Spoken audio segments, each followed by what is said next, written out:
බෙදාගෙන අහමුද? දැන් හැමෝම එක ප්‍රශ්නයක් අහන්න. කරන ක්‍රියාවලිය පිළිබඳ තියෙන කැබිනට් තීන්දුවේ අපි 12 වෙනි යෝජනාව අන්තිමට ගමුද මුල් ටික කතා කරලා. ඒක හැමෝම අහන්න. නෑ ඒක මම හිතන මුලින් කතා කරන්නේ හොඳයි වගේ. ඔය තමයි මේකේ දැන් කැබිනට් පත්‍රිකාවේ තියෙන නිසා තමයි මම 12 වෙනි එක අහන්න නැතුව මම අහන්නම් මේ පළවෙනියට මේකේ මේ යෝජනාව පිළිබඳ ජාතික ජන බලවේගයේ උපලේකම්වරයා කියලා තියෙනවා මේ ඊයේ මාධ්‍ය සාකච්ඡාවකදී මේක ජාතික ජන බලවේගයෙන් මතුවන යෝජනාවක් නෙවෙයි කියන එක හරි නැත්නම් අනුමැතියක් තිබුණ නැහැ කියන එක. එතකොට මේ යෝජනාව මැතිවරණ ප්‍රතිපත්ති ප්‍රකාශයේ තිබුණෙත් නැහැ. එතන මේකත් එක්ක තමයි බොහෝ දෙනෙක්ගේ ප්‍රධාන වශයෙන් මේක පැන නගින්නේ ඇයි කියන එක තව ටිකක් විස්තර කරන්න පුළුවන්ද? මොකද මේකේ සඳහන් වෙන්නේ අභියාචනාධිකරණය පිළිබඳ ප්‍රමුඛ කරලා. හැබැයි චෝදනා එල්ල වෙන්නේ මේක වත්මන් අගවිනිසුරුවරයාගේ කාලය දීර්ඝ කිරීමට කඩිමුඩියේ ගේන එකක් කියලා. ඉතින් ඒක පිළිබඳ ඇයි මේක මතුවෙන්නේ කියන එක විස්තර කරන්න පුළුවන්. අවතුමා ඒකටම අහන්නද අපිට තියෙන ප්‍රශ්නත්? අවතුමා දැන් මේක අධිකරණ ක්ෂේත්‍රයේ මේ අධිකරණ මැතිවරයාත් ඉන්න නිසාම අහන්නේ අධිකරණ ක්ෂේත්‍රයේ ඉන්න අධිකරණ සේවා සංගමය, නීතිඥ සංගමය. විපක්ෂයේ පක්ෂ එක මේසයකට අවිලා කරපු විරෝධතාවය පැත්තකින් තියමුකෝ. උතර ක්ෂේත්‍රයේ ඉන්න තව ඊට අදාළ අය සිවිල් සංවිධාන මුළු මේ දැඩි විරෝධයක් එල්ල කරා මෙහෙම එකක් කරන්න යනවා කරන්න එපා මේක අධිකරණයේ ස්වාධීනත්වයට මේක දැඩි බලපෑමක් එල්ල වෙනවා කියලා. ඒ තරම් විරෝධයක් තීද්දී ඇයි ඔබතුමන්ලා මේක කරන්නේ? එතකොට අධිකරණ සේවා පද්ධතියෙන්ම මේ විරෝධය ගොඩනගෙන ආකාරයක් අපිට පේන්න තියෙනවා මැතිතුමා. හරි. ශ්‍රේෂ්ඨාධිකරණයේ මේක කැබිනට් තීරණය ඊට පස්සේ පාර්ලිමේන්තුවට ආවට පස්සේ යෝජනාවක් විදිහට ශ්‍රේෂ්ඨාධිකරණය හැමෝට එන පෙත්සම් ඉදිරිපත් වෙද්දී අගවිනිසුරුවරයා ඉල්ලා අස්විය යුතුයි කියලාද නම් කරලා මීට ටික වෙලාවකට පෙර විපක්ෂයේ තිබුණු දයශ්‍රී ජයසේකර මන්ත්‍රීවරයා ඇතුළු කණ්ඩායම රැස් වුණු ජී.එල්. පීරිස් මහතාද හිටපු මාධ්‍ය හමුවේදී නම් කළම කිව්වා අගවිනිසුරුවරයා ඉල්ලා අස්විය යුතුයි මේ පෙටිෂන් ආවට පස්සේ. එක. දෙවෙනි එක වුන් නගන තරකේ තමයි මේ වැනි යෝජනාවක් සාකච්ඡා කරන්න Tamanගේ වැටුප වැඩි කර ගැනීම සඳහා වූ යෝජනාවක් Taman විසින්ම විනිශ්චය කිරීම කොයිතරම් දුරට යුක්තියුක්තද කියන කාරණේ සලකා බලා මේක යන්න ඕනේ ජනමත විචාරණයකට කියලා. මෙන්න මේ තර්ක දෙක අද දවසේ අලුතෙන් විපක්ෂය මතු කරපු තර්ක දෙක. ඒත් එක්කම මේ එතුමා දැන් තවත් චෝදනාවක් තියෙනවා. දැන් මේ නඩු ගොඩ ගැහිලා තියෙන්නේ වැඩිම නඩු සංඛ්‍යාවක් ගොඩ ගැහිලා තියෙන්නේ පහළ උසාවිවල. ඒ කියන්නේ මහේස්ත්‍රාත් අධිකරණය මහාධිකරණය. නමුත් දැන් මේ විශ්‍රාම වයස දීර්ඝ කිරීමට උත්සාහ කරන්නේ ශ්‍රේෂ්ඨාධිකරණයේ මේ අභියාචනාධිකරණ විනිශ්චයවරින්. ඉතින් මේ වගේ තත්වයකදී මේ පහළ උසාවිවල තියෙන ගොඩ ගැහිලා තියෙන නඩු අඩු කරන්න මේ මොකද්ද වෙන මේ සහාය කියන එකයි තමයි සමාජයේ තියෙන ගැටලුව. අමතලා ඒ සම්බන්ධව මේ දැන් ශේෂාධිකරණයට පමණයි තියෙන මৌলিক අයිතිවාසිකම් සම්බන්ධ බලය. එතකොට මේ සංශෝධනයත් එක්ක මৌলিক අයිතිවාසිකම් සම්බන්ධ බලය පළාත්බද්ධ මහාධිකරණ හෝ සිවිල් අභියාචන අධිකරණ වලට ලබා දීමට ඔබතුමාලා බලාපොරොත්තු වෙනවද මේ සංශෝධනයත් එක්ක? හොඳයි. තා තියෙනවද? ඔටිකට උත්තර දෙන්න. ඔතුමාද ඊට දවසේ නීතිඥ සංගමයත් ඔවුන්ගේ සමාජිකයන් 27000කට වැඩි පිරිසක් කොළඹට කැඳවනවා. ඒකෙදී යම්කිසි යෝජනා තීන්දුව අරගෙන ඔබට රජයට බලපෑමක් කරොත් ඔබතුමාලා මීට කලින් මම දන්නවා අධ්‍යාපන පනතත් ගෙනල්ලා ওই වගේම මේ විමලිරවංශ අධ්‍යාපන අමාත්‍යාංශිකව හිටපු ගමන් ඒක බැක් කරා. ඒ වගේ ඊට දවසේ වුන් බලපෑමක් කරොත් ආපහු මේක රිවර්ස් කරනවද? ඒ වගේම මේ සංශෝධනය ගෙන්න කලින් අදාළ පාර්ශ්ව නීතිඥ සංගමය වගේ සංවිධානවල සමග සාකච්ඡා කළාද? හොඳයි. හොඳයි. මම උත්තර මූලික පැහැදිලි කිරීමක් අත ප්‍රශ්නයක් තියෙනවනේ. sorry. මූලිකවම මේක ඉස්සෙල්ලාම තේරුම් ගන්නට ඕන අපි දීපු ජනතා දිවික පොරොන්දුවක් තමයි අධිකරණ වල මිනිස්සු යන රස්තිය අඩු වෙනවා. මාස ගණන් අවුරුදු ගණන් අඩු වෙනකොට මිනිස්සු නිතරම අධිකරණ රස්තිය අඩු වෙනවා. එහෙනම් අධිකරණ අනිත් පද්ධති වගේම කාර්යක්ෂම වෙන්න ඕන. ඒ කාර්යක්ෂම කිරීම සඳහා නඩුකාරවරුන්ගේ වයස් සීමාවන් වැඩි කිරීම එක පැත්තක් පමණයි. තව පැති කීපයකට අපි මැදිහත් වෙනවා. මූලිකවම රස පරීක්ෂා දෙපාර්තමේන්තුවේ ඇතු ගැටලු විසඳමින් ඒක කඩනම් කරන්න ඕන එකත් නඩු හිර වෙන තැන. ඒ වගේම නීතිපති දෙපාර්තමේන්තුවේ තියෙන ප්‍රශ්න විසඳිය යුතුයි. ඒ වගේම අධිකරණ අමාත්‍යාංශයත් උසාවිලත් කාර්ය මණ්ඩල මේ දවස්වල රෙක්රූට් කරමින් පවතිනවා. මේ සියල්ලම කරන්නේ නඩු ලක්ෂ 11ක් ගොඩ ගැහිච්ච පද්ධතියක් අපිට තිබෙනවා. දැන් මේක වේගවත් කිරීම ඉතා අත්‍යවශ්‍ය කාරණාවක්. හැබැයි ඒක කරන්න නම් මොකද මූලික දේ? මූලික දේ තමයි සාමාන්‍යයෙන් දිනු රටක ජනගහනය මිලියනයකට නඩුකාරතුමන්ලා 40 60 අතර හෝ ඊට වඩා වැඩි ප්‍රමාණයක් ඉන්න පුළුවන්. ලංකාවේ ජනගහනය මිලියන එකට ඉන්නේ 20ක් පමණයි. ඉතින් ඇත්තෙන්ම කියනවා නම් මේ අර්බුදයෙන් මූලික හේතුව තමයි වසර 10ක් 15ක් තිස්සේම යම් පුරෝකතනයක් ඇතුව මේ අධිකරණ ප්‍රමාණයන් මිනිසුරුවන් වැඩි වෙන්න තිබුණා. නමුත් එහෙම නොවි ඇවිල්ලා තමයි අපිට දැන් නඩු ගොඩ ගැහිලා තියෙන්නේ. ඒතර මේක කාර්යක්ෂම කිරීමේදී මම අර කලින් කියපු අමතරව අද කාරණාවට එන්නම්. ඔබලා අරන් බැලුවොත් අපි මේ වයස් සීමා වැඩි කරන්නේ අභියාචන අධිකරණයේ සුප්‍රීම කෝර්ටේ පමණක් නෙමෙයි. අධිකරණ සංවිධාන පනත සංශෝධනය කළා දිසා විනිසුරුවන්ගේ මහේස්තරත්වරුන්ගේ සියලුම අයගේ තමයි වසර දෙකකින් වැඩි කරන්න. වැඩි කරන මූලික දෙයක් තමයි උසාවි කාර්ය මණ්ඩල ක්‍රමවේදයන් අත්‍යවශ්‍ය වගේම නඩු වේගවත් වෙනවා අත්දැකීම් තියෙන පරිණත උදවියකින්. ඒ වගේම 1978න් පස්සේ මේ විශ්‍රාම වයස සංශෝධනයක් වෙලා නැහැ. හරිද? ඒතර ගොඩාක් අධිකරණ බල ප්‍රදේශවල කියන්නේ රටවල් වල තියෙන්නේ වයස 70. ඒතර අපි කල්පනා කළා යම් ප්‍රමාණයක් අපි රඳවා ගත යුතුයි. රඳවන්න නම් ඔවුන් අවුරුදු 60කින් විශ්‍රාම යනවා නම් මහාධිකරණය. ඒ කියන්නේ උන්ට තව අවුරුදු 7ක් 8ක් ඔහුගේ දැනුම කියන්නේ අනිත් වෘත්තීන්ට වගේ මේක තියෙන දේ තමයි නඩුකාරතුමන්ලාගේ ඒ පරිණතභාවය අත්දැකීම් වැඩි වෙන්න නීතියක් ඩෙවලොප් වෙනවා නඩු කාර්යක්ෂමත් කරගන්න පුළුවන්. ඒ හේතුව මත පිහිටලා තමයි අපි සමස්තයක් වශයෙන් වැඩි කිරීම කරන්න උත්සාහ කරන්නේ මේ යෝජනාව හරහා. ඒ වගේම මේක අද ඊයේ ආපු එකකුත් නෙමෙයි. 2016 නීති සංගමයත් යෝජනා කරලා තිනවා කෝට් ඔෆ් අපීල් ජජස්ලාගේ වැඩි කරන්න අනිත් ඒවා ඇතුලේ. ඒ වගේම රවුෆ් හකීම් මහත්තයා පාර්ලිමේන්තු අනුකාරක සභාවක 2015 වසරේ මේ වැඩි කිරීම ගැන කතා කරලා තිබෙනවා. ඒ වගේම මම හිතන්නේ මේක 2017 වගේ ඉඳලා නිතරම වෘත්තීය කතා වෙච්ච දෙයක්. එතකොට පහුගිය වකවානුව තුල මට නීති සංගමය විසින් සැලකිරීම වෙලා තිබෙනවා. ඒක හරි. ඒවැ කරුණු අපි සැලකිල්ලට ගත්තා. ඒ වගේම උන් ප්‍රෙස් කොන්ෆරන්සස් තියලා කියන ඒවත් අපි ඒ ආකාරයට බාරගත්තා. ඒ වගේම ඔබතුමන්ලා කතා කරා අර ජුඩිෂල් සර්විස් ඇසෝසියේෂන් නඩුකාරතුමන්ලා වුණුත් මට ලිපියක් කරලා තියෙනවා. මම හිතන්නේ ජනාධිපතිතුමාටත් යවලා ඇති. ඒකේ උන්ගේ කන්සර්න්ස් කීපයක් කියනවා. අපි ඒවත් සැලකිල්ලට ගත්තා. නමුත් එතන අර නඩුකාරතුමන්ලා 65 දෙනෙක් තමයි තීන්දුව කරන්නේ ඒකමතිකව මේක කරන්න. නමුත් ඒ සංගමයේම ඉන්නවා නඩුකාරතුමන්ලා 294ක්. ඒ වගේම හයිකෝර්ට් ජජස්ලා ඉන්නවා 94ක්. එතකොට 388ක් වෙන තැනින් 65ක් යම් විරෝධයක් දක්වලා තිබෙනවා. හැබැයි අපේ විරෝධී තියෙන කරුණු සැලකිල්ලට අරගෙන ඒවත් අපි ප්‍රශ්න විසඳන අපි කිසි දෙයක් බැහැර කරන්නේ නැහැ. එතකොට එවන් තත්වයක් අර තමයි මේ සංශෝධනය ගේන්නේ. ඉතින් අර විපක්ෂයෙන් කියන යම් දේවල් මේ අධිකරණනේ අපි මොනවා හරි ඒගොල්ලෝ නිතරම කියනවා අධිකරණයේ ස්වාධීනත්වයට හානි වෙනවයි කියලා. නමුත් උන් හරියට පැහැදිලි වෙන්න කරන්නේ නැහැ. වෙන්නේ කොහොමද කියලා. දැන් උදාහරණයක් වශයෙන් අපි තනි පුද්ගලයෙක් ඉලක්ක කරගෙන මේ වැඩිවීම කරනවා නම් එහෙම නැත්නම් සුප්‍රීම කෝර්ට් පමණක් ඉලක්ක කරගෙන වෙනවා නම් ওই තර්කණය ගේන්න පුළුවන්. නමුත් එහෙම කරන්න හැකියාවක් නැපි හැමෝගෙම තමයි වැඩි කරන්නේ. අනිත් කාරණාව මට දැන් මේ සාකච්ඡාවේ අහපු ප්‍රශ්නයක් මම හිතන්නේ මේ අර නඩුව අහන එක. දැන් මේ නඩුව ෆයිල් කරොත් එහෙම CJ ඉල්ලාස් වෙන්න ඕන කියලා. ඉතින් දාසිරි මන්ත්‍රීතුමාට එහෙම කියන්න අයිතිය තියෙනවා. නමුත් අපි ප්‍රතිපාදන අරන් බැලුවොත් මේ රටේ නඩුව අහන්න තියෙන්නේ මේ අධිකරණය තමයි.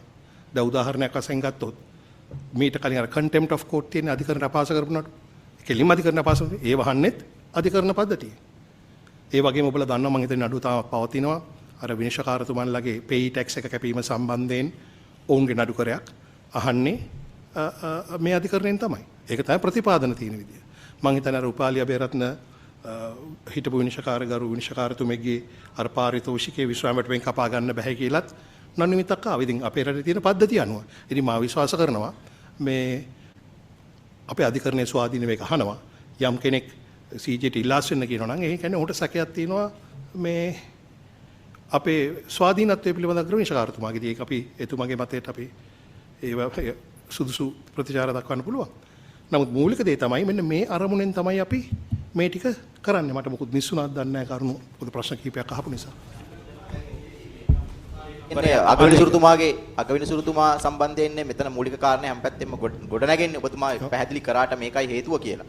එතකොට මේ දැන් අභියෝගයක් එල්ල වෙනවා ආණ්ඩුවට මේක දෙසැම්බර් මාසයෙන් පස්සේ කරන්න කියලා. දෙසැම්බර් 1 වෙනිදාන් පස්සේ. ඒ කියන්නේ දැන් ඉන්න අගවිනිසුරුතුමාගේ විශ්‍රාම යාමේ වයස එනවා මේ දෙසැම්බර් මාසේ. පුළුවන් නම් ආණ්ඩුව එහෙම කරලා පෙන්නන්න කියලා. ඊටම ලේසි අභියෝගයක් ඒක ආණ්ඩුවට. ඔන්න. මොකද දැන් මේක ජනමත විචාර මේ ආණ්ඩුක්‍රම ව්‍යවස්ථා සංශෝධනයකට යන්න ඕනේ. ඊළඟට පාර්ලිමේන්තුවට දාන්න ඕනේ. තව වැඩ ගොඩක් තියෙනවානේ මේක කරන්නත් මේ මූලික මේ අනුමැතිය තියෙන කැබිනට් එකෙන් ලැබිලා තියෙන්නේ.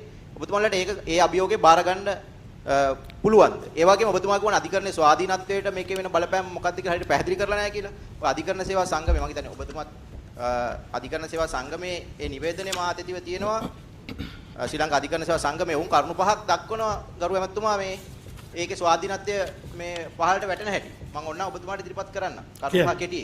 පළවෙනි එක තියෙනවා යෝජිත සංශෝධනයත් සමග ඉදිරි වසර දෙකක කාලය තුල අධිකරණ නිලධාරියෙකුගේ ඉහළ අධිකරණයට හෝ ශ්‍රේණියකට උසස් වීම සම්පූර්ණයෙන්ම ඇන හිටිනවා කියලා. මහාධිකරණයට උසස් වීම සඳහා ගතවන කාලය තවත් වසර දෙකකින් දීර්ඝ වෙනවා කියලා. මහාධිකරණයටපත් වීමේ ක්‍රමවේදයේ අසමතුලිතතාවයේ වර්ධනය වීම හා අධිකරණයේ වෘත්තීය විනිසුරු සංයුතිය දැඩි ලෙස පහත වැටෙනවා කියලා. ඊළඟ කාරණය වෘත්තීය අභිප්‍රේරණය බිඳ වැටෙනවා කියලා. අධිකරණ සේවයේ ආකර්ෂණය අඩුවීම නිසා දක්ෂ තරුණ නීතිඥයන් වෙනත් මාර්ගවලට වගේ කාරණා තියෙනවා. එතකොට අර එක පුද්ගලයෙක්වම ඉලක්ක කරගෙන මම මුලින් කිව්වා වගේ ඔහුගේ කාලය දිගු කරන්න මම දැන් මේක මේ ආණ්ඩු කඩිමුඩියේ කරන්නේ. ඒ චෝදනාවට මොකද්ද අධිකරණ මැතිතුමා දෙන පිළිතුර? මම කතා කරන්න. මේ කිසිවක් එක් පුද්ගලයෙක් ඉලක්ක කරගෙන කරන ව්‍යවස්ථා සංශෝධන හෝ පනත් කෙටුම්පත් සංශෝධන නොවේ. සමහර කෙනෙක් එහෙම කියනවා නම් අතීත අත්දැකීම් අනුව කෙනෙකුට සැකයක් තියෙන පුළුවන් ව්‍යවස්ථා සංශෝධනයක් ගේන්නේ එහෙම තනි පුද්ගලෙක් ඉලක්ක කරගෙනද කියලා. කිසිසේත්ම තනි පුද්ගලෙක් ඉලක්ක කරගත් සංශෝධනයක් නොවේ. මොකද අපිට 2024 සැප්තැම්බර් මාසයේ සහ නොවැම්බර් මාසයේදී මේ රටේ ජනතාව වරමක් ලබා දීලා තිබෙනවා.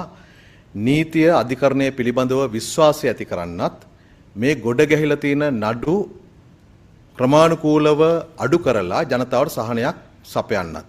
මම කියන්නම් අපේ ප්‍රතිපත්ති ප්‍රකාශයේ තිබෙන්නේ අධිකරණය මගින් ස්වාධීනව හා කාර්යක්ෂම යුක්තිය පස්සෙනලීම මෙන්ම මහජනයාට ඒ ක්‍රියාවලිය පිළිබඳ ඇති විශ්වාසයත් නීතිය ආධිපත්‍ය ස්ථාපිත කිරීමෙහිලා අතිශය වැදගත් වේ. නමුත් අද ලංකාවේ මෙම ක්‍රියාවලිය අධික මිල සහිත ඔබ ඒක දන්නවා මහජනතාවගෙන් ඈත් වූ සහ ජනතා විශ්වාසය පළුදුවකි. ස්වාධීන කාර්යක්ෂම විනෝදභාවයෙන් යුත් හා මහජනතාවට දැරිය හැකි අධිකරණ පද්ධතියක් ඇති කිරීමෙන් ඒ පිළිබඳව බිඳී ගිය ජනතා විශ්වාසය නැවත ගොඩනගා ගැනීමට ජාතික ජනබලවේගය අපේක්ෂා කරයි. ඒ අනුව ප්‍රධාන මූලධර්ම තුනක් මත පදනම්ව තමයි අපි ක්‍රියා කරන්නේ. එක සාධාරණව හා සමානව නීතිය රැකවරණය කියන එක. දෙක විනෝදභාවය සහ කාර්යක්ෂමතාවය. තුන ස්වාධීනත්වය සහ ජනතා විශ්වාසය. දැන් මේ අධිකරණය සම්බන්ධයෙන් ජනතාවගේ විශ්වාසය වැඩි දියුණු කරන්නත් අධිකරණ පද්ධතිය කාර්යක්ෂම කරන්නත් ජනතාවට දෛනිකව මේ අධිකරණ කටයුතු නිසා එන බර අඩු කරන්නත් ප්‍රධාන ක්‍රියාමාර්ග කීපයක් අනුගමනය කිරීමට රජය කල්පනා කරා. එක දැනට පවතින සමහර අධිකරණ ප්‍රමාණයන් වැඩි කරන්න. උදාහරණයක් ලෙස දැනට පවතින පළාත්බද මහාධිකරණ සහ පළාත්බද සිවිල් අධිකරණ කියන දැන් ඉන්නේ අධිකරණ විනිශ්චයකාරුන් 110ක් සිටි යුතුයි. නමුත් ඉන්නේ 93යි. මේ ප්‍රමාණය 110 සිට 120 දක්වා වැඩි කරන්න අපි කටයුතු කරනවා. ඒ වගේම අභ්‍යාචනාධිකරණයේ දැනට ඉන්න පුළුවන් උපරිම සංඛ්‍යාව 20යි. ඒක 25 දක්වා වැඩි කරනවා. එතකොට එක පැත්තකින් ඉන්න අධිකරණ විනිශ්චයකාරු ප්‍රමාණය වැඩි කිරීම. දෙක තමයි අපි බඳවා ගැනීම සිදු කරනවා. යනුව මහේස්ත්‍රාත් අධිකරණ වලට මහේස්ත්‍රාතුරු බඳවා ගැනීම සඳහා කටයුතු කරමින් යනවා. ඒ අය තමයි උසස් වීම ලබන්නේ අනාගතයේදී. තුන්වෙනි කාරණය තමයි මේ අධිකරණ ප්‍රමාණය වැඩි කරනකොට මේවා කටයුතු කිරීම සඳහා පළපුරුදු අධ්‍යක්ීම් සහිත විනිශ්චයකාරු ප්‍රමාණයක් සේවයේ රඳවා ගත යුතුයි. ඒ සඳහා දැනට තියෙන ක්‍රමවේදය තමයි දැනට පවතින ප්‍රායෝගික ක්‍රමවේදය තමයි මේ විනිශ්චයකාරුන්ගේ විශ්‍රාම වයස වැඩි කිරීම. ඒ අනුවයි ශ්‍රේෂ්ඨාධිකරණ විනිශ්චයකාරුන්ගේ දැනට පවතින විශ්‍රාම වයස අවුරුදු 65 සිට 67 දක්වාත් අභ්‍යාචනාධිකරණ විනිශ්චයකාරුන්ගේ විශ්‍රාම වයස අවුරුදු 65 දක්වාත් මහාධිකරණ විනිශ්චයකාරුන්ගේ වයස අවුරුදු 63 දක්වාත් දිස්ත්‍රික් අධිකරණවල සහ මහේස්ත්‍රාත් අධිකරණවල අවුරුදු 62 දක්වාත් කියන සියලුම අධිකරණ විනිශ්චයකාරුන්ගේ සහ මහේස්ත්‍රාතුන්ගේ වයස වැඩි කිරීමට කටයුතු කරන්නේ. ඒතර මේකෙන් බලාපොරොත්තු වෙන්නේ මේ ගොඩ ගැහිලා තිබෙන නඩු ප්‍රමාණය ඊටාම කඩනමින් අවසන් කරලා ජනතාවට සහනයක් සැලසීම සහ අනිත් පැත්තෙන් අධිකරණය සම්බන්ධයෙන් විශ්වාසය ජනිත කිරීම. දැන් ඔබ ඇහුවා මේක ජනමත්චාරණයකට යා යුතුද කියලා. 1978 ව්‍යවස්ථාව සකස් කිරීමේදී ඒ සකස් කළේ ව්‍යවස්ථා නීතිය සම්බන්ධයෙන් නීති විශාරදීන්. ඔවුන් ජනමත විචාරණයකට යා යුතු වගන්ති ප්‍රමාණයක් ව්‍යවස්ථාවේ නිශ්චිතව සඳහන් කරලා තිබෙනවා. ව්‍යවස්ථාවේ 1 2 3 6 7 8 9 10 11 32 සහ 62 2. ඒතර මේවා තමයි 3න් 2ට අමතරව ජනමච්චාරණයක් අවශ්‍යයි ව්‍යවස්ථාවේ සඳහන් කරන දේවල්. මේවා හැදුවේ නීති විශාරදීන්, ව්‍යවස්ථා විශාරදීන්. එතකොට මේ උපරිමාධිකරණවල ව්‍යවස්ථාවෙන් ආවරණය වෙන උපරිමාධිකරණ, අභියාචනාධිකරණ සහ ශ්‍රේෂ්ඨාධිකරණය මේ උපරිමාධිකරණවල විනිශ්චයකාරුන් සංඛ්‍යාව වැඩි කිරීමට හෝ ඒ විනිශ්චයකාරුන්ගේ විශ්‍රාම වයස වැඩි කිරීම සඳහා ජනමත විචාරණයක් අවශ්‍යයි කියලා මේ වගන්තිවල කොහෙවත් සඳහන් වෙන්නේ නැහැ. මම දන්නේ ඇයි නාමල් රාජපක්ෂ හරි දයසිරි ජයසේකර හරි රනිල් වික්‍රමසිංහ හරි නීතිඥයොත් වෙලත් ව්‍යවස්ථාව පරිහරණය කරලා ව්‍යවස්ථා නීතිය දැනගෙන ව්‍යවස්ථාවේ ජනමත විචාරණයක් අවශ්‍ය කරන වගන්ති තිබියදී ඕනෙකට ජනමත විචාරණයක් කියන සූත්‍රය කියන්නේ ඇයි කියලා එහෙම ජනමත විචාරණ තියන්නට බෑ. සහ අපේ රටේ 2020 ඔක්තෝබර් මාසයේදී ශ්‍රේෂ්ඨාධිකරණයේ විනිශ්චයකාරුන් සංඛ්‍යාව 11 සිට 17 දක්වා වැඩි කිරීමේදී විශ්ව සංශෝධනයේ අභියාචනාධිකරණයේ විනිශ්චයකාරුන් සංඛ්‍යාව 12 සිට 20 දක්වා වැඩි කිරීමේදී විශ්ව සංශෝධනයේ ජනමත විචාරණයක් ඉල්ලුවෙත් නැහැ, ජනමත විචාරණයක් ගියෙත් නැහැ. මොකද ඒක ව්‍යවස්ථාවේ සඳහන් වෙන කරුණක් නොවේ ජනමත විචාරණයක් අවශ්‍යයි කියන එක. ඒ නිසා මම හිතන්නේ මේ පවතින ව්‍යවස්ථාව පිළිබඳව අවබෝධයක් තියෙන ඕනම කෙනෙකුට මේකට ජනමත විචාරණයක් ඉල්ලන්න බෑ. සහ අධිකරණ මතුමා කිව්වා වගේම අධිකරණ මේ අනිතක මේ සංශෝධනය ඇවිල්ලා අධිකරණ විනිශ්චයකාරවරුන්ගේ ක්‍රියාව පටිපාටියක් ගැන හෝ එහෙම නැත්නම් ඔවුන්ගේ භාවිතාවක් ගැන කරන එකක් නෙවෙයි. අධිකරණ විනිශ්චයකාරවරුන්ගේ විශ්‍රාම වයස වැඩි කිරීම සඳහා අධිකරණ ප්‍රමාණය වැඩි කිරීම සඳහා අධිකරණය කාර්යක්ෂම කිරීම සඳහා පාර්ලිමේන්තුවට තිබෙන බලය පිළිබඳව ව්‍යවස්ථා සංශෝධනයක්. හරි. පාර්ලිමේන්තුව තමයි පාර්ලිමේන්තුව තමයි තීන්දුව කරන්නේ මේ ව්‍යවස්ථා සංශෝධනය ගෙනීමට. ඒ ව්‍යවස්ථා සංශෝධනය ව්‍යවස්ථාවට අනුකූලයිද කෙසේද ක්‍රියා කළ යුත්තේ කියන එක පමණයි අධිකරණයෙන් විමසීමක් කරන්නේ සාමාන්‍ය ක්‍රියාපටිපාටි අනුව. ඒ නිසා මේකට ජනමත විචාරණයක් ඉල්ලන එක තීරුමක් නැති වැඩක්. ඊට පස්සේ ඔබ ඇහුවා මම අහපු ප්‍රශ්න කීපයකට උත්තර දීලා ඉන්නම්. ඔව් ඉතින් සාමාන්‍යයෙන් මෙවැනි කරුණවලදී ඕනම කෙනෙකුට තමන්ගේ අදහසක් ප්‍රකාශයට පත් කරන්න පුළුවන්. නේද? ඒක නීති සංගමයේ සභාපතිතුමාටත් පුළුවන්, නීති සංගමයටත් පුළුවන්, සමහර විනිශ්චයකාරුන්ටත් පුළුවන්. ඒ අදහස් සමාජය ඉදිරිපත් වෙනවා. ඒවා මේ සංශෝධන වල සැලකිල්ලට ගන්නවා. ඉතින් මේක අපි අපේ ප්‍රතිපත්ති ප්‍රකාශයේ බොහොම පැහැදිලිව සඳහන් වන අපේ මූලධර්ම ක්‍රියාත්මක කිරීම සඳහා වන ක්‍රියාමාර්ග මීට එහා ක්‍රියාමාර්ග මොනවද තියෙන්නේ?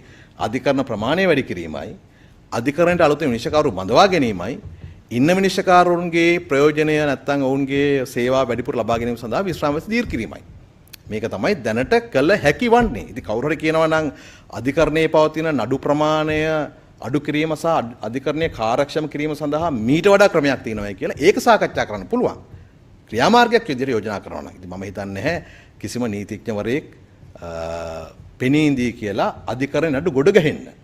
උන්ටත් මම හිතන්නේ සියලුම නීතිඥවරුන්ටත් නීති සංගමයටත් අවශ්‍යතාවයක් ඇති අධිකරණයේ ස්වාධීනත්වය ආරක්ෂා කිරීම සහ අධිකරණයේ විශ්වාසනීයත්වය වැඩි කිරීම සඳහා මේ නඩු ඉක්මනට අවසන් කරන්නට. ඉතින් ඒ අර්ථයෙන් ගත්තට පස්සේදී මේක ජනතාව වෙනුවෙන් කළ යුතුම දෙයක් මේ මොහොතේදී. ඒක තමයි අපි කරලා තිබෙන්නේ. මම කලින් කිව්වා වගේම එකක් තමයි අපි බලාපොරොත්තු වෙනවා දැනට දැන් අභියාචනාධිකරණයේ සඳහා අභියාචනයක් ඉදිරිපත් කරන්නට නඩුවක් ගොනු කරන්නට කොළඹටම එන්නට ඕන. හැබැයි සමහර ප්‍රදේශවල අභියාචනාධිකරණයට නඩු ඉදිරිපත් කිරීම සඳහා විශාල ප්‍රමාණයක් ඉන්නවා. ඒ දුර බැහැරට එන්නත් ඕන. අපේ තෝරාගත් මේ පළාත්බද සිවිල් අභියාචනාධිකරණ කීපයක අභියාචනාධිකරණ විනිශ්චයකාරු යම් නිශ්චිත කාලයකට ඔවුන්ට එතන කටයුතු ලබා දීලා ඒ තමන්ගේ ප්‍රදේශවල නැත්නම් ඒ නඩු අභියාචන නඩු වැඩිපුර තියෙන ප්‍රදේශවල අභියාචනාධිකරණ විනිශ්චයකාරුන් කීප දෙනෙක් පත් කළේ නඩු අභියාචන නඩු අහන්නට කටයුතු කරනවා. ඒකට අග්‍ර විනිශ්චයකාරතුමාට බලයක් පවතිනවා. ඒ වගේ මහාධිකරණ වල නඩු ගොඩ ගැහිලා තියෙන තැන් කීපයක් පවතින. උදාහරණයක් හැටියට දැන්ට වාර්තා වෙන හැටියට කුරුණෑගල 1403ක්, මාතර 1453ක්, මීගමුව 1500ක්. මේ ඉලක්කමෙන් කිව්වට දැන් මේ කොළඹ 3435ක් මේ ආදී හැටියට මේ ආදී හැටියට විශාල වශයෙන් අභ්‍යාචනාධිකරණ අඩු මේ මහාධිකරණ අඩු ගොඩ ගැහිලා තිබෙනවා. මේ සඳහා තමයි ඔව් අඩු ගානේ ඔව් කොළඹින් පිට තවත් මහාධිකරණ කීපයක් ගොඩනැගීමේ අවශ්‍යතාවය පවතිනවා. ඒතර මේ පුරප්පාඩුත් පුරවලා අලුතෙන් මහාධිකරණ කීපයක් ගොඩනගන්නත් මේකේ අපේ බලාපොරොත්තුවක් තිබෙනවා. ඉතින් ඒ විතර ආණ්ඩුවට අභියෝගයක් එල්ල කරනවානේ දෙසැම්බර් මාසෙන් පස්සේ මේක කරන්න පුළුවන්ද කියන එක. ඒ අභියෝගේ බාර ගන්නවද? නෑ ඒක දෙසැම්බර්ද අගෝස්තුද කියන එක කවුරු හරි එහෙම කියනවා නම් ඒ කියන්නේ එක පුද්ගලෙක් ඉලක්ක කරගෙන. අපි මේ ගෙනහලා තියෙන පුද්ගලෙක් ඉලක්ක කරගෙන නෙවෙයි. අපිට මේ මොහොතේදී ඉන්න අග්‍රවිශකාරතුමා කවුද කියන එකට වඩා සමස්ත අධිකරණ පද්ධතියේ ශ්‍රේෂ්ඨාධිකරණයේ ඉඳලා මහේස්ත්‍රාත් අධිකරණයේ දක්වා වන සියලුම විනිශ්චයකාරුන් සහ මහේස්ත්‍රාත්වරුන් සම්බන්ධයෙන් තමයි මේ ගෙනත් තිබෙන්නේ. ආණ්ඩුව කිසිසේත්ම තනි පුද්ගලික ඉලක්ක කරගෙන ව්‍යවස්ථා සංශෝධනයක් හරි පනත් සංශෝධනයක් හරි ගේන්නේ නැහැ. ඒගොල්ලන්ට ප්‍රශ්නයක් තිබෙනවා නම් ඒකට මට උත්තර දෙන්න බෑ. ඒක ඒගොල්ලන්ගේ ප්‍රශ්නයක්. මේ ජනමත විචාරණය කියපු නිසා අධිකරණ මැතිතුමා ඉන්න නිසා ඒක මා වැරදි නම් ඔබතුමා නිවැරදි කරන්න. දැන් ජනමත විචාරණයකට යන්න වෙනවා නම් වෙන්නේ දැන් මේක අභියෝගයට ලක් කරොත් ශ්‍රේෂ්ඨාධිකරණයෙන් එහෙම මත විමසුමකට යන්න කියලා දැනුම් දුන්නොත්නේ. එහෙම දෙයක් කරන්න පුළුවන්ද අධිකරණ මැතිතුමා ඔබතුමාගේ ක්ෂේත්‍ර නිසා මම අහන්නේ. මෙහෙමයි අර මම පැහැදිලිව කිව්වේ අවෙන් නලින්ද ඇමතුමා කියප එක හරි. මොකද මේකේ 83 ව්‍යවස්ථා 83ම කියනවා කොයි වගන්ති සංශෝධනය කරනවද ජනමත විචාරණයකට යන්න ඕනේ කියලා. ආටිකල්ස් 1 2 3 6 7 8 9 10 11. දැන් අපි එකකටවත් අත්තිල සංශෝධනය කරන්නේ නැහැ. ඉතින් මම නීතිඥවරයෙක් වශයෙන් මගේ මතය වෙන්නේ මේක ජනමත විචාරණයකට යන්න ඕනේ නැහැ කියන තැන. එහෙම දුන්නොත් ජනමත විචාරණයට යන්න ඕන. නමුත් මම හිතන්නේ එහෙම වෙයි කියලා. මොකද නලින් ඇමතුමා කිව්ව ආකාරයටම අර 20 වෙනි සංශෝධනය කියනකොට නඩුකාරතුමාලාගේ සංඛ්‍යාව වැඩි කරා කියලා ජනමත විචාරණයක් යන්න උනේ නැහැනේ. ඉතින් මේකත් වෙයි කියලා එහෙම වෙයි කියලා මම හිතන්නේ නැහැ. නමුත් සුප්‍රීම කෝට් එක කියනවා නම් යන්න ඕන කියලා මම දන්නේ නැහැ මොන පදනමෙන්ද කියලා. කිව්වොත් ඒක කරන්න ඕන. මූලික අයිතිවාසිකම් සම්බන්ධ බලය පළාත් බද මහාධිකරණ වලට නෑ ඒක නෑ. ඒක සුප්‍රීම කෝට් එකේම තියෙනවා. ඒකට සංශෝධනයක් ගේන්නේ. ඒක සුප්‍රීම කෝට් එකේම තියෙනවා. මම ඇහුවේ අර දැන් සිදුවෙන ආණ්ඩුක්‍රම ව්‍යවස්ථා සංශෝධනය එතකොට ගෙන එනවා නේද? මට අවස්ථාව දීලා පාණු සහෝදරය ඔබට ලබා දෙන්න. ඇමතුමා මේකට විරෝධය දක්වන රජයේ නීති සංගමය සහ නීති ශාස්ත්‍රයේ අනිකුත් සංවිධාන සමග මේ සම්බන්ධයෙන් සාකච්ඡා කළාද? ඉදිරියට සාකච්ඡා කරන්න බලාපොරොත්තු වෙනවද? මෙහෙමයි සමහරු ලිඛිතව කරුණු දැනුම් දීලා තිනවා විශේෂයෙන්ම අර නඩුකාරතුමන්ලගේ සංගමය. ඒකට නීතිඥ සංගමය යනාදී ගොඩක් ලිඛිත කරුණු ඉදිරිපත් කළා තියෙනවා. ඒවා සාකච්ඡා කළා. ඒ වගේම උන්ගේ ප්‍රෙස් කොන්ෆරන්සස් වලත් තියෙනවා අපි ගත්තා. ඊට අමතරව මම හිතන්නේ ගිය සතියේ මගෙන් ඉල්ලීමක් කළා තිබුණා මුණ ගැහෙන්න නීති සංගමය. ඒ අනුව මම ඒගොල්ලන්ට මේ සතියේ අපොයින්ට්මන්ට් එක ලබා දීලා තියෙනවා. ඒ සාකච්ඡාවල් ගන්නවා. ඒක අහන්න නැතුව ඉන්නේ. ඔව් අනිත් එක මම තව කරුණක් ඉදිරිපත් කරන්න. දැන් මේ අපි කලේ මේ මොහොතේ ජනතාවගේ අවශ්‍යතාවයක් වෙනුවෙන් මේ ව්‍යවස්ථා සංශෝධනයක් සහ පනත් සංශෝධනයකට කටයුතු කරන එක ආරම්භ කරපු එක. හැබැයි මේ අවශ්‍යතාවය පවතින්නේ සෑහෙන කාලයක ඉඳලා. ඒ නිසා තමයි 2015 බලයේ හිටපු ආණ්ඩුව විසින් ව්‍යවස්ථා සංශෝධනය සඳහා හැදුවනේ පාර්ලිමේන්තුවේ ව්‍යවස්ථා සම්පාදක කමිටුවක්. ඒකේ හිටියා ඒකේ තිබුණා අනු කමිටු 6ක්. ඒක අනු කමිටුවක් තමයි අධිකරණය සම්බන්ධ වන අනු කමිටුව. ඒක ඒ කාලේ හිටපු අමාත්‍ය රවුෆ් හකීම් මැතිතුමාගේ ප්‍රධානත්වයෙන් පැවැත්වුණේ. ඒකේ තලතා අතුකෝරල මන්ත්‍රීතුමිය, සුමන්දිරන් මන්ත්‍රීතුමා, උදය ගම්මන්පිල මන්ත්‍රීතුමා, සුජීව සේනසිංහ මන්ත්‍රීතුමා, චන්දි විරක්කොඩි මන්ත්‍රීතුමා එහෙම හිටියා. ඒතර ඒ ආණ්ඩුක්‍රම ව්‍යවස්ථා මණ්ඩලයේ මෙහෙයුම් කමිටුව අධිකරණය පිළිබඳ අනුකාරක සභාවේ වාර්තාවක් ඉදිරිපත් කළ තිබෙනවා පාර්ලිමේන්තුවට. ඒ වාර්තාවේ තිබෙනවා අභ්‍යාචනාධිකරණ විනිශ්චයකාරුන්ගේ වයස අවුරුදු 65ක් වෙන්න ඕන කියලා. ඉදිරිපත් කරපු වාර්තාව. ඒ වගේම මේ විනිශ්චයකාරුන්ගේ සේවාව අවුරුදු 70 දක්වා ලබා ගැනීමටත් ඕන යම් යෝජනාවක් ඉදිරිපත් කළා තිබෙනවා. ඒ අනු කමිටු වාර්තාවේ. ඒ වගේම 2016 අප්‍රේල් මාසයේදී ශ්‍රී ලංකා නීතිඥ සංගමය ඉදිරිපත් කළා මේ ලාල් විජයනායක කමිටුවට. ඒ කාලේ ව්‍යවස්ථා සංශෝධනය පිළිබඳව පාර්ලිමේන්තු කමිටුවක් පත් කරලා තිබුණා. Recommendations of the Bar Association of Sri Lanka කියලා ඒ කාලේ හිටපු සභාපතිවරයා අලගරත්න මහත්මයා ඉදිරිපත් කළා තියෙනවා. ඒකේ තිබෙන එක Retirement of Judges of the Supreme Court and Court of Appeal කියන එකේ තියෙනවා age of retirement, the age of retirement of judges of Court of Appeal should be 65 years. ඒ නිසා මේක මේ කාලයක් තිස්සේ මේ අධිකරණවල නඩු කටයුතු වේගවත් කිරීම සඳහා එක් පාර්ශ්ව විසින් ඒ කාලෙම තමන්ගේ යෝජනා හැටි ඉදිරිපත් කළා සාකච්ඡාවට සංවාදයට බඳුන් කරපු එකක්. ඔබට මම කියන්නේ 2016 ලිපියකුත් මෙතන තියෙනවා. නීති සංගමයේ ඉදිරිපත් කරන ඕනේ අවශ්‍යතාවය හඳුනාගෙන තිබෙනවා. පාර්ලිමේන්තු අනුකාරක සභාවකත් ඒ සම්බන්ධ යෝජනා ඉදිරිපත් කළා තිබෙනවා. ඉතින් හැබැයි කවුරුත් ක්‍රියාත්මක කරන්නේ නැත්තර මේ 20 වෙනි සංශෝධනය 2020 ඔක්තෝබර් මාසයේ ඉදිරිපත් කරනකොට ශ්‍රේෂ්ඨාධිකරණයේ විනිශ්චයකාරුන් ප්‍රමාණය 11 සිට 17 දක්වා වැඩි කරන කොටත් අභියාචනාධිකරණයේ විනිශ්චයකාරුන් ප්‍රමාණය 12 සිට 20 දක්වා වැඩි කරන කොටත් මේ විශ්‍රාම යන වයස සංශෝධනය කළ යුතුව තිබුණා. අපි හිතමු උදාහරණයක් හැටියට ඒ මොහොතේදී ශ්‍රේෂ්ඨාධිකරණයේ මේ තිබුණු පුරප්පාඩු ටික සම්පූර්ණයෙන් පිරෙව්වා කියලා. 11 සිට 17 දක්වා ගියා නම් අලුතෙන් 6ක් ඕන ශ්‍රේෂ්ඨාධිකරණයට. ඒතකොට ශ්‍රේෂ්ඨාධිකරණයට 6 දෙනෙක් දාන්න වෙන්නේ අභියාචනාධිකරණයේ. අභියාචනාධිකරණයේ 12 සිට 20 දක්වා වැඩි කරනකොට තව අලුතෙන් 8 දෙනෙක් ඕන. ඒතර එහෙම ගත්තොත් එහෙම සැලකියුතු ප්‍රමාණයක් විනිශ්චයකාරවරුන් ඒ වෙලාවේදී පිරවිය යුතුව තිබුණා. නමුත් ඒකෙදි විශ්‍රාම යන වයස දීර්ඝ කරේ නැහැ. ඒක කරන්නේ නැතුව විනිශ්චයකාරු ප්‍රමාණය විතරක් මේ විවෘත සංශෝධනයෙන් සංශෝධනය කළා දුන්නා. නිසා මේ මොහොතේ කල යුතුව තිබුණු කවුරුත් අවශ්‍යතාවය හඳුනාගත් එකක්. නමුත් මොකක් හරි හේතුවක් උඩ ඒගොල්ලෝ කරන්නේ නැතුව ඇති. හැබැයි මේ මොහොතේදී මේක අත්‍යවශ්‍යව පවතිනවා. මොකද මේ නඩු කටයුතු වේගවත් කිරීම සහ අනිත් පැත්තෙන් අධිකරණයේ විශ්වාසය තහවුරු කිරීම සඳහා. අපතුමා නිකානේ තමයි දැන් මේ පුරප්පාඩු පුරවන්නේ නැහැ කියන එක. දැන් අපතුමා කියපු නිසා ඔය කියන ශ්‍රේෂ්ඨාධිකරණයේ අභියාචනාධිකරණයේ දැන් මේ පුරප්පාඩු ටික පුරවලා ඉන්න කියලා කියනවනේ. දැන් මේ වෙලාවේ කියන්න පුළුවන් ද පුරප්පාඩු ටික? මේ සඳහා මම හිතන්නේ කටයුතු කරමින් යනවා. ඔව් ඒ සම්බන්ධයෙන් කටයුතු කරමින් යනවා නැතුව නෙමෙයි. නමුත් ඔබලා දන්නවා උඩට පුරවන්න ඕනේ යටින් අරගෙනනේ. දැන් මේ වෙනකොට අලුතෙන්ම මහේස්ත්‍රාත්වරු 32ක් බඳවකට පුහුණුවීම් කටයුතු කරනවා. ඔවුන්ට පත්වීම් දීපුවම ජ්‍යෙෂ්ඨම මහේස්ත්‍රාත්වරු හයි කෝට් එකට යනවා. හයි කෝට් එකේ ඉන්න ජ්‍යෙෂ්ඨම අය කෝට් ඔෆ් අපීල් එකට යනවා. කෝට් ඔෆ් අපීල් එකේ ඉන්න අය සුප්‍රීම කෝට් යනවා. ඒතර මේක ක්‍රමවත්ව යටිදන් තමයි උඩට පුරවන්න තියෙන්නේ. ඒ වගේම තමයි මේ ෆන්ක්ෂන් වෙන්නේ පුරප්පාඩු තිබුණාට ඒ උසාවියට බාධාවක් වෙලා නැහැ. සායක නීති අනුකූලව ඒ ප්‍රමාණ නැතුව ෆන්ක්ෂන් වෙන්න පුළුවන්. විශේෂයෙන්ම සුප්‍රීම කෝට් එක ඉතා විශාල නඩු ප්‍රමාණයකුත් අඩු කරගෙන තියෙනවා ওই කාලය තුලම. ඒ පේන්නේ නඩු වේගවත් වෙලා තිබෙනවා. වහිමට බාධාවක් වෙලා නැද්ද? නෑ කිසිම නෑ බාධාවක් වෙලා නෑ. උදාහරණයක් වශයෙන් මම සුප්‍රීම කෝට් එකේ ඩීටේල්ස් ඔබතුමාට අරන් දුන්නා. දෙන පුරප්පාඩු තියෙනවනේ. 2025 5448ක් නඩු තිබුණා. 2025 ජනවාරි 1 වෙනිදා වෙනකොට 2026 7/14 වෙනු තියෙන්නේ 3763යි සුප්‍රීම කෝට් එකේ. ඒ ඇවිල්ලා තුරේ රාජ නඩුකාරතුමා, කුමුදුරි නඩුකාරතුමා, ප්‍රියන්ත ෆර්නන්ඩ් නඩුකාරතුමා තුන් දෙනාමත් රිටයර් වුණාන් පස්සේ මේ ඩිස්පෝසල් රේට් එක තියෙන්නේ. ඉතින් ඒක නිසා ඉස්සර සතියේ දවස් දෙකක් තුනක් තමයි සුප්‍රීම කෝට් වාඩි වෙන්නේ. දැන් දවස් 5ම වාඩි වෙනවා.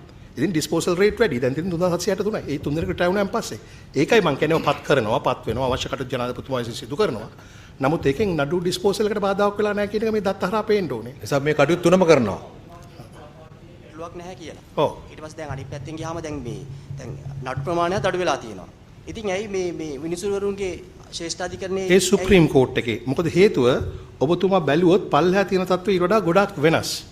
හරිද? ඔය දිසාධිකරණ සහ මහේස්ත්‍රාත් අධිකරණවල. එහෙමයි. දැන් ඒවයි ඉන්න විනිසුරුවරු අවුරුදු 30 50 අතර තමයි වැඩිපුර පිරිසක් ඉන්නේ. ඔව්. නමුත් දැන් මේ තත්ත්වයේ තිබියදී අය ඔබතුමන්ලා මේ පිළිබඳ වැඩි අවධානයක් යොමු කරන්නේ. ඒ අවධානයක් යොමු කරලා තිබෙනවා. මොකද හේතුව නඩුකාරු 32ක් බඳවගෙන තියෙනවා. 50ක් බඳව ගන්න උත්සාහ කළේ ජේසී අපි ලැබෙන තොරතුරු අනුව ආපු කට්ටියගේ සුදුසු කට්ටිය 32යි. ඒ කට්ටිය බඳවගෙන දැන් පුහුණු කිරීම යනවා. අපිට තව මහේස්ත්‍රාත් උසාවිය අරින්න තියෙනවා. තව කොළඹ පිට මහාධිකරණ 11ක් පමණ විවෘත කරන්න තියෙනවා. නඩුකාරතුමන්ලා අවශ්‍යයි. ඉතින් ඒක නිසා මේ පුරප්පාඩු පුරවීමත් ඒ ජනාධිපතිතුමාටින් කරනවා නොකරනවා නෙමෙයි. නමුත් මම කලින් පෙන්නුවේ දත්ත ටික අපිට අනිවාර්යයෙන්ම තව නඩුකාරතුමන්ලා වැඩි කරන්න වෙනවා. මම අර කලින් කියපු ප්‍රශ්නයකට එකක් ඇහුවා අර අවුරුදු දෙකක් යනකම් කාටවත් ප්‍රොමෝෂන් හම්බෙන්නේ නැද්ද කියලා. ඒක වැරදි. ඔව් ඒක තමයි. ඒක වැරදි. හේතුවක් කියලා වැරදිද මම හිතන්නේ සමහර මේ ව්‍යවස්ථා සංශෝධනය සහ පනත් සංශෝධනය පිළිබඳව පූර්ණ අවබෝධයක් නැතුව ඒවා කටයුතු කරා වෙන්නට පුළුවන්. මොකද මේ මහේස්ත්‍රාත් අධිකරණ සහ විශේෂයෙන් මහාධිකරණ ප්‍රමාණය වැඩි කරාම සහ ඒවයි පුරප්පාඩු පිරිවීමට කටයුතු කරාම අවුරුදු දෙකක් කාටවත් අර මල සමයක් නැත්තම් ප්‍රොමෝෂන් නැති කාලයක් එන්නේ නැහැ. ඒ වගේම අභියාචනාධිකරණය සහ ශ්‍රේෂ්ඨාධිකරණයේ පුරප්පාඩු පිරීමට කටයුතු කරනවා. එතකොට කාටත් ඒ කාලය තුලදී තමන්ගේ සුසුකම් අනුව ඒ තියෙන මේ අධ්‍යක්ීම් කාලය අනුව ඉහළට යන්න පුළුවන්කමක් තියෙනවා. ඒ නිසා කිසිසේත්ම මෙතන අර අවුරුදු දෙකක් එක තැනක නතර වෙලා තිබෙන්නේ නැහැ. ඒක නතර වෙනවා අපි පුරප්පාඩු පිරෙවි නැත්නම් සහ අධිකරණ ප්‍රමාණය වැඩි කර නැත්නම්. ඒතර අපි ඒ දෙකත් කරනවා. ඒ නිසා මේක තේරුම් ගන්න අපි මහාධිකරණය ඇතුළු අධිකරණ ප්‍රමාණයත් වැඩි කරමින් විනිශ්චයකාරු බඳවා ගැනීමත් වැඩි කරමින් යන අතරේ තමයි මේ ශ්‍රාම වාසය වැඩි කරන්නේ. මේ කරුණු තුන විසින්ම තමයි අධිකරණයේ කාර්යක්ෂමතාවය වැඩි වෙන්නේ. කරුණ මේ අපි මෙතුමාලා දෙන්න. දවස් වෙනකොට මේකට එරෙහිව ගෙන එක ප්‍රධානම චෝදනාවක් තමයි මේ සංශෝධන සියල්ල ඉලක්ක වෙන්නේ දේශපාලන දඩයමක් සඳහා කියන එක. දේශපාලන නායකින් දඩයම් කිරීම සඳහා කියන කාරණේ තමයි අද දවසේ අද පෙරවරුවේ තිබුණු සියලු මාධ්‍ය හමුවල මේකට විරුද්ධව තිබුණු තැන්වල කතා වෙච්ච කාරණේ. මේකට ආණ්ඩුවට දෙන්න පුළුවන් උත්තර. කවුද කියන්නේ? මමත් ඒ ප්‍රායෝගික කියන්නේ මේ හැමතැනකදීම අපි ප්‍රශ්න කරන දේ තමයි කවුද නායකයෝ කියලා. උන් කියන්නේ නායකයෝ කවුද කියලා. නමුත් උන් කියනවා නායකින් දඩයම් කිරීම සඳහා. ඕනේ ඇත්තටම ඔව්. දිනේදී අධිකරණතුමාට සමහරට උත්තරයක් දෙන්න පුළුවන්. අද දිනේදී තීන්දුවක් ලැබුණානේ බදුල්ල මහාධිකරණය තුල. එතකොට පැහැදිලිවම පාර්ලිමේන්තුවේදී චෝදනා එල්ල වුණා මේ අදාළ මේ ට්‍රොට්ස්කි මේ ජයරාමන් ට්‍රොට්ස්කි විනිසුරුතුමාව මුණ ගැහිලා යම්කිසි කතා කරා එහෙම බලපෑම් කරා කියලා ඍජුව පාර්ලිමේන්තුවෙත් කිව්වා. මේ වෙද්දි Facebook page තියෙනවා fake page dark room වගේ විවිධ නම් වලින් මේ page හදපු අය මේ page හරහා විවිධ විදිහට මේ විනිසුරුරු තීන්දුව දෙන එක ගැන ලියනවා. උදාහරණයක් විදිහට මම කිව්වා අද දුන්න තීන්දුව ගැනත් එහෙම ලිව්වා. එතකොට මේවා විනිසුරුරු තීන්දුව දෙන අයව ටාගට් කරලා ඇටැක් කිරීමක් තියෙනවා මේ අර මේ විපක්ෂයේ සමහර කණ්ඩායම් මේක පාර්ලිමේන්තුව ඇතුලේ කියනවා.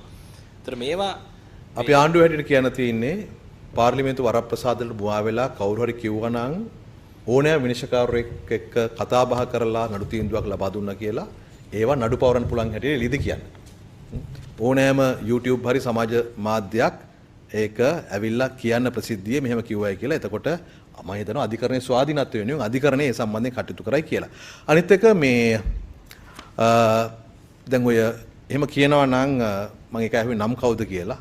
නාමල් රාජපක්ෂද, චාමර සම්පත්ද, රනිල් වික්‍රමසිංහද, සුජීව සේනසිංහද ඒ කවුද කියලා කිව්වොත් අපිට කියන්න පුළුවන් ඔවුන්ගේ දැන් මේ ව්‍යවස්ථා සංශෝධනයට කලින් අධිකරණ සේවා පනත සංශෝධනයට කලින් දැන්ටමත් ඔවුන්ගේ නඩු දින ලබා දීලා තිබෙනවා මං හිතන්නේ. නේද? සමහර කෙනෙක් අප පිට ඉන්න පුළුවන්, සමහර කෙනෙක් නඩු දින ලබා දීලා තියෙන්න පුළුවන්. එතකොට මේක ඒ අයගේ නඩු කටයුතුත් එක්ක සම්බන්ධයක් නැහැ. එතන ජනතාවගේ බලාපොරොත්තු මේ රටකට දික්මන් කරන එක. හැබැයි ඒකෙන් ඔබ අහපු ප්‍රශ්නයෙන් පෙන්눔 කරන්නේ වෙන මොකුත් නෙමෙයි. ඒ අයට තිබෙන ප්‍රශ්නය මේ ජනතාව වෙනුවෙන් නඩු කටයුතු ඉක්මන් කර ගැනීමට අපි දරන උත්සාහය නොවේ. තමන්ට එල්ල වෙලා තිබෙන චෝදනා, තමන්ට ගොනු වෙන නඩු වලින් ගැලවීම සඳහා කුමක් හෝ උපක්‍රමයක් පාවිච්චි කිරීම. ඒකට මේගොම් බන්ධනාගාර සිද්ධිය පාවිච්චි කරන්න පුළුවන්, ඒක පාවිච්චි කර ගන්නවා. පෝට් සිටි එකේදී නේද දෙපිරිසක් ගහ ගැනීම පාවිච්චි කරන්න පුළුවන්, ඒක පාවිච්චි කර ගන්නවා. ඒගොල්ලන්ට මේ වෙලාවේ තිබෙන මාරාන්තික ප්‍රශ්නය තමයි තමන්ට එල්ල වෙලා තිබෙන චෝදනා, පරීක්ෂණ, විමර්ශන, නීතිපති දෙපාර්තමේන්තුවේ නඩු පැවරීම සහ නඩු ගොනු කිරීම, නඩුවට දින ලබා දීම. ඒ කටයුතු සිදුවෙමින් පවතිනවා. ඊට අමතරව මේ රටේ දෛනිකව නේද ඉඩම් නඩු අතුරු නඩු ප්‍රමාණයක් දෛනික ජනතාවට මුහුණ දෙන්න ප්‍රශ්නයක් තිබෙනවා. අපි අවධානය යොමු කරලා තිබෙන්නේ අන්න ඒ සම්බන්ධයෙන්. කැබිනට් හම්බුනේ මේ 50 කෙඩපත සංශෝධන කිව්වා 2015 ආණ්ඩුක්‍රම ව්‍යවස්ථා සංශෝධනයක් පිළිබඳ මේ පත් කරපු කමිටුවෙත් මේක ගැන සාකච්ඡාවට බඳුන් වුණා කියලා. දැන් ඇත්තටම එතකොට ඒ ආණ්ඩුක්‍රම ව්‍යවස්ථා සංශෝධන කමිටුවේ මහජන අදහස් විමසීමට හිටියෙත් ඔය නීතිඥ ලාල් විජේනායක මෙතුමා තමයි හිටියේ ඒකේ සභාපති විදියට. එතකොට ඒ කරන්න හදපු ව්‍යවස්ථා සංශෝධනයේට සමාජයේ ලොකු විරෝධතාවයක් ඇති වුණා. ඒ ඇතිවීමත් එක්ක මේ අවසානයේ සිද්ධ වුණේ ආණ්ඩු පෙරලියක් දක්වා ගියා. දැන් ඔබතුමාලා මේ ක්‍රියාව සත්භාවයෙන් කරනවා නම් ඇත්තටම ඔබතුමාලගේ ප්‍රතිපත්ති ප්‍රකාශයේම තිබුණේ නව ආණ්ඩුක්‍රම ව්‍යවස්ථාවකට යනවා කියන එක. දැන් ඒකට යන්න ඔබතුමාලට ඕන තරම් කාල සීමාවක් තිබුණා. නමුත් ඒකට නොයා දැන් මේ ආණ්ඩුක්‍රම ව්‍යවස්ථාවේ එක කොටසක් විතරක් සංශෝධනයකට ඇයි මේ කඩිමිටියේ සූදානම් වෙන්නේ? ආණ්ඩුක්‍රම ව්‍යවස්ථා සංශෝධනය කියන්නේ ඉතාම පුළුල් කටයුත්තක්. ඒකට ජනතාවට සාකච්ඡා කිරීමට ප්‍රමාණවත් කාලයක් අවකාශයක් ලබා දිය යුතුයි. මොකද ඒක තිබෙන එක වගන්තියක් සංශෝධනයක් ගැන නොවේ තිබෙන්නේ. ඒ ව්‍යවස්ථාවක් අපි හදනවා නම් ඉදිරි දශක කීපය සඳහාම හදන යලි යලි වෙනස් කිරීම වලට භාජනය නොවන ව්‍යවස්ථා බවට පත් විය යුතුයි. ජනතාවගේ පමණක් නෙවෙයි පාර්ලිමේන්තුව තුළ උපරිම වශයෙන් සංවාද කළ යුතුයි. ඔය හදන්න හදපු ව්‍යවස්ථාව පිළිබඳව 80 දෙවතාවක් ප්‍රධාන ව්‍යවස්ථා සම්පාදක මණ්ඩලය හැටියට සාකච්ඡා කළා. මේ තිබෙන අනු කමිටු. ඒ අනු කමිටු වල බන්දුරුණවර්ධනත් එක්ක අනු කමිටු සභාපතිවරයෙක් හැටියට හිටියා. ඒ අනු කමිටු වාර්තා ඉදිරිපත් කළා තිබුණා. අතන අනු කමිටු වාර්තා වලට ජනතාව විරුද්ධ වුණා නැද්ද කියන එකක්වත් සාකච්ඡාවට ලක් වුණේ නැහැ. ඒ පාර්ලිමේන්තුවේ තමයි සාකච්ඡා වුණේ. හැබැයි මේවා ඉදිරිපත් කළා තිබෙනවා. ජනතාව සංවාද කළා තිබෙනවා. මම හිතන්නේ පොදුවේ ඇහුවොත් ඔබ ගිහිලා සාමාන්‍ය පුරවැසියෙකුගෙන් නඩු කටයුතු ඉක්මන් වෙනවට ඔබ කැමති නැද්ද කියලා ඒ සියලු දෙනා කැමතියි. නඩු කටයුතු ඉක්මන් වෙනවට අකමැති පිරිසක් ඉන්නවා. ඔබ අර කලින් සඳහන් කරපු මේ පහුගිය ආණ්ඩුවල ඉඳලා විවිධ දූෂණ චෝදනා අපරාධ කප්පම් ගැනීම මිනිමැරුම් ආදී චෝදනා එල්ල වෙලා දැන් නඩු විභාග වෙමින් පවතින අය. ඒගොල්ලෝ අලුතෙන් මහාධිකරණ හදනවට විරුද්ධයි. නේද? අපි අලුතෙන් මහා ත්‍රිපුද්ගල අධිකරණ දානවට ඒකටත් විරුද්ධයි. විශ්‍රාම යන වාසී දික්කන තිරුද්දා විශ්කාරුන්ගේ ඒකට ඔක්කොටම විරුද්ධයි. ඒගොල්ලෝ කැමති ඕනනම් අධිකරණ පද්ධතිය වහලා දාලා ඒගොල්ලන් නිකන් ඉන්න පුළුවන්. නමුත් අපිට ඕනකම තිබෙන්නේ ඒවත් ඇතුළුව සියලු දේවල් ඉක්මන් කරන්න. එකක් එකතු කරන්න අවශ්‍යද? අපි ටෙරන් කරන්න ගොඩ එකතු කරන්න විතරක්. අපිට නඩු ටික විසඳා ගැනීමේ ගැටලුව තියෙන්නේ දැන්. අර නලින් දැමතුමා කිව්වා වගේ දීර්ඝ කාලයක් බලන් ඉන්න අපහසුයි. නඩු ලක්ෂ 11ක් තියෙනවා මිනිස්සු උසාවියේ රස්තිය අඳුනගෙන නවත්තන්න ඕන. අපි මේ කරන්නේ ඊටාම සීමිත කාර්යයක්. ඒක දැන් කළ යුතු දෙයක්. ඒක පසුව කළ යුතු දෙයක් නෙමෙයි. අනුසාකලියද දේශපාලන වශයෙන් දැන් ඔබතුමා කියව හැටියට එයාට ප්‍රශ්න තිබෙන්න පුළුවන්. දැන් නීතිඥ සංගමය කියලා කියන්නේ වෘත්තීය සංවිධානයක්. ඉතින් නීතිඥ සංගමයේ සභාපතිවරයා මේකට දැඩි විරෝධයක් පළ කරනවා. ඒකට හේතුව මොකද්ද? නීතිඥ සංගමයේ සභාපතිවරයාට නීතිඥවරුන්ට මේ ගැන විවිධ අදහස් තියෙනවනේ. අදහස් දක්වන්න තියෙන අයිතියට අපි ගරු කරනවා. ඒවටත් අපි හුම්කම් දෙනවා. ඒවා සාකච්ඡා වෙලා තිබෙනවා තැන්වල. මම හිතන්නේ කාටත් ඒ අදහස් ප්‍රකාශ කරන්න තිබෙන අවස්ථාව පිළිගැනීමට අපි බැඳී සිටිනවා. අපි ඒක කරනවා. ඒ නිසා ඒක මම හිතන්නේ කෙසේ නමුත් මම බලාපොරොත්තු වෙනවා නීති සංගමයටත් නීතිඥවරුන් හැමදෙනාටමත් තමන්ට මේ තිබෙන නඩු පොලිම අඩු කරගන්න උවමනාවක් ඇති කියලා. උදාහරණයක් ඇටියට අපේ සෞඛ්‍ය සේවා විශේෂ වෛද්‍යවරු ඇතුළු වෛද්‍යවරුන්ට සෞඛ්‍ය කාර්ය මණ්ඩලයට තිබෙනවා මේ තිබෙන පෝලිං අඩු කරගන්න උවමනාවක්. ඒ වගේම නීතිඥවරුන්ටත් ඇති එහෙම උවමනාවක්. ඒකට තියෙන ප්‍රායෝගික විසඳුම් තව තියෙනවා නම් යෝජනා කරන්න.